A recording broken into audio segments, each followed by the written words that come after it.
Napahiya talaga ang bilyonaryong CEO. Ang mga kasintahan ng iba ay nakadamit na parang prinsesa.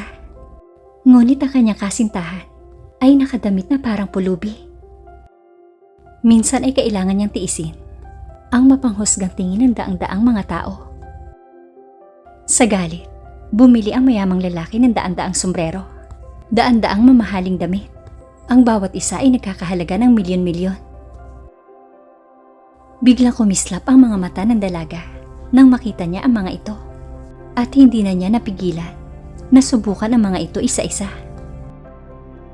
Nang palitan ng dalaga ang kanyang damit, sobrang kinilig ang mayamang lalaki na muntik nang tumulo ang laway. Kaya't kumuha na lamang siya ng tubig para pakalmahin ang sarili.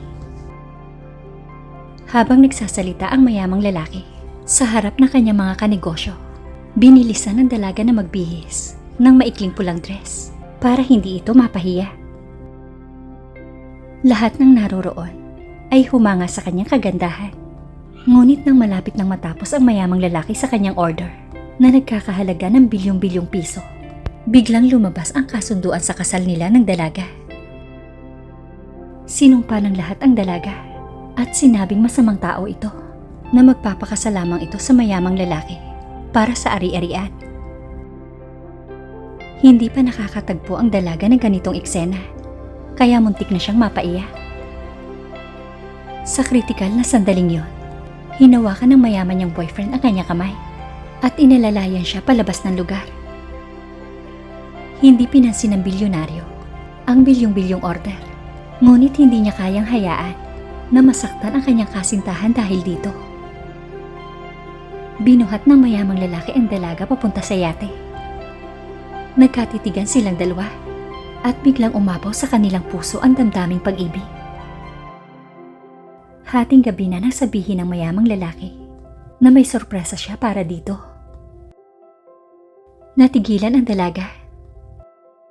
Dinala siya ng kanyang mayamang kasintahan sa maalamat na templo, kung saan tahimik silang namangha sa magandang gabi.